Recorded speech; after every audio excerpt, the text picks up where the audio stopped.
গলি থেকে বেরিয়েছিলাম, ঠিক আছে। পিছনে পড়ে গেছি আমাদের সেলিব্রিটি। তো বৃষ্টির মধ্যেও আমরা কিন্তু কলেজে চলে এসেছি। হ্যালো মাই ডিয়ার বাডিস, কেমন আছো সবাই? আশা করি সবাই ভালো আছো, আর আমিও কিন্তু ভালো আছি। আর আজকের ব্লগটা কিন্তু খুব মজাদার একটা ব্লগ হতে চলেছে, তাই একটু স্কিপ না করে শেষ পর্যন্ত দেখতে থাকো। আর দেখতেই পাচ্ছ কিন্তু আমি বৃষ্টি নিয়ে ব্লগটা শুরু করেছি, তাহলে চলো শুরু করা যাক। গাইস, কি পরিমাণে বাইরে বৃষ্টি হচ্ছে, ভাবলাম কলেজে যাব প্রজেক্ট জমা দিতে, বাট সেটাও হয়তো আজকেও হবে না। মানে কিছু বলার নেই, এই প্রজেক্টটা নিয়ে টেনশনে ছিলাম। অনেকটা বড় প্রজেক্ট, যাই হোক করে রাত জেগে থেকে কমপ্লিট করলাম, কারণ মাত্র 2 দিনের মতো কমপ্লিট করতে হয়েছিল।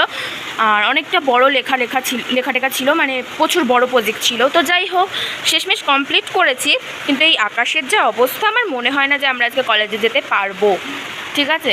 তো গাইজ সবাই বলছে নাকি পুজোর আগে বন্যা হবে, কিন্তু কি করে হবে গাইজ? আমাদের এত প্ল্যান কি সব ভেস্তে যাবে? না না, এরকমটা হলে কিন্তু একদমই হবে না। তোমরা কি চাও পুজোটাকে বন্যা হোক? চাও না? তাহলে তাড়াতাড়ি কমেন্টে একটা হাই লেখো। আর আমাদের বনগাঁতে দেখো, এই প্রায় 3-4 দিন ধরে সমানে, 3-4 দিনের বেশি হয়ে গেল, প্রায় 1 সপ্তাহ হতে গেল বলতে পারো, ভেজ সব ভিজে যাচ্ছে। তো যাই হোক, এই যে আমি এখন জানলাটা বন্ধ করতে আসলাম, তাই ভাবলাম যে একটু ভিডিও করি। আর আমাদের মাঠের অবস্থা দেখতেই পাচ্ছেন, রাস্তায় হয়তো হাঁটু সমান জল অলরেডি হয়ে গিয়েছে, কারণ আমাদের না একটু বৃষ্টি হলেই আমাদের এখানে পুরো একদম হাঁটু সমান জল হয়ে যায় গাইজ। আর 2016 সালে আমাদের ঘরেও এমনকি, তখন আমাদের ওপরে ঘরটা হয়নি, তো নিচেই ঘর ছিল। তো 2016 সালে যখন বন্যা হয়েছিল, মানে বৃষ্টি হয়েছিল প্রায় 1 সপ্তাহ টানা সারা দিন রাত বৃষ্টি হওয়াতে আমাদের পাড়া কিন্তু জলে পুরো একদম হাঁটু সমান জল ছিল গাইজ। তো এমনকি আমাদের ঘরেও জল ছিল। তো তখন তো আমি ব্লগ করতাম না, এরকম ফোনও ছিল না আমার। যাই হোক, তাই তোমাদের সাথে আজকে ঘটনাটা আমার মনে পড়লো, তাই একটু বললাম।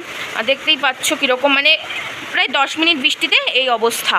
তাহলে ভাবো কি পরিমাণে বৃষ্টিটা হচ্ছে গাইজ আমাদের। কারণ আমার না বৃষ্টি ভালো লাগে, তা বলে 1 সপ্তাহ ধরে টানা বৃষ্টি একটুও ভালো লাগে না কিন্তু আমার। সো যাই হোক, চলো যদি কলেজ যাই তাহলে ভিডিওটা আবার কন্টিনিউ করবো, না হলে আর করবো না। টাটা। নাও দেখো বাড়ির সামনে রাস্তার কি অবস্থা গাইস। বৃষ্টিটা কমলো তাই কলেজের জন্য বেরোলাম, যদিও আমার যাওয়ার 1 ফোঁটা ইচ্ছা ছিল না এই বৃষ্টিতে। আর আমাদের রাস্তার যা অবস্থা, আমার একটুও বেরোতে ভালো লাগছিল না, কিন্তু ওই যে বললাম প্রজেক্ট জমা দিতে যেতেই হবে, কিচ্ছু করার নেই। তো গাইজ ফার্স্টে তো দেখিয়েছিলাম যে মানে হচ্ছে আমি পুরো ব্যান্ডান গুটিয়ে নিয়ে হচ্ছে গলি থেকে বেরিয়েছিলাম, ঠিক আছে। পিছনে পড়ে গেছি আমাদের সেলিব্রিটি। তো বৃষ্টির মধ্যেও আমরা কিন্তু কলেজে চলে এসেছি। আর আগের দিন ব্লগে দেখেছি আমরা ইচ্ছামতিকে দেখাবো যে কতটা জলে পরিপূর্ণ, আমাদের বনগা ডুবে যাবে 2 দিন পর। তারপর দেখো আমরা চলে গিয়েছিলাম কিন্তু একটু নদীর ঘাটে। আর সত্যি বলতে, যেহেতু তোমরা দেখলে আমার সাথে 2টো বান্ধবী ছিল, এখনও 3-4টে বান্ধবী আসা বাকি ছিল, তারা এখনও এসে পৌঁছায়নি কলেজে, তাই আমরা গিয়েছিলাম একটু ফটো তুলতে আর নদীর ঘাটটা দেখতে যে জল কতটা বেড়েছে। আর গিয়ে তো আই অ্যাম অবাক, মানে জল এতটা বেড়েছে, মানে কি আর বলবো তোমাদেরকে। সো গাইস দেখো ইচ্ছামতির জল কতটা বেড়ে গিয়েছে। এই যে আমার সখীগণ ভরে গেছে, ওর জন্য জল হ্যাঁ। দেখা যাচ্ছে না। সো যাই হোক, এত জীবনে এত জল থাকে না আমাদের ইচ্ছামতিতে, বৃষ্টির কারণে এত জল হয়ে গিয়েছে, তাই তো। এই যে আমরা এখন নদীর ঘাটে এসেছিলাম, মানে এখনো কেউ সবাই এসে পৌঁছায়নি। সুসাইড করতে চাও চলে আসতে পারো, যে সাধারণ না গাইজ, এখন আপাতত সুসাইডের মুড নেই, বাট বেশি এ করতে কোনটা কিন্তু করে দেয়। সেখানে না যত যে বাজে জিনিস থাকে দেখ, চল তো। হ্যাঁ সেটাই। ও এ অল্প জায়গাটা বাজে, ওর জন্য অল্প প্রতিদিন কলেজে আসে। হ্যালো গাইজ, এই অর্পা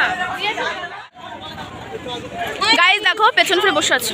হ্যালো হ্যালো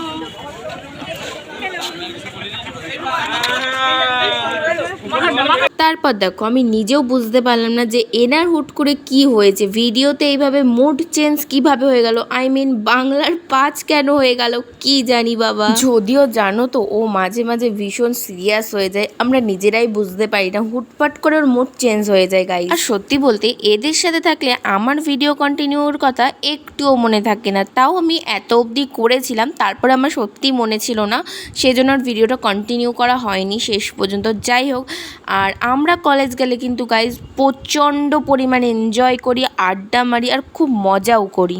জানি না কার কাছে আমি কেমন, বাট ভাগ্য করে কিছু বান্ধবী পেয়েছিলাম যারা আমাকে খুব সাপোর্ট করে। যদিও এখানে খুব প্রিয় একটা বান্ধবী মেঘা, আরও অনেকে বন্ধুবান্ধব ছিল না, বাট এরা আমার কাছে সত্যি ভীষণ স্পেশাল। দেখো কলেজে তো আর ভিডিও কন্টিনিউ করা হলো না, কারণ ওদের সাথে থাকলে আমার সত্যি মনে থাকে না।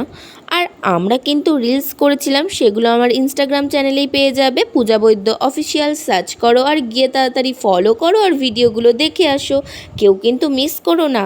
সো আজকের মতো টাটা, দেখা হচ্ছে নেক্সট কোনো ভিডিওতে, তত সময় সবাই সাবস্ক্রাইব করো, বাই।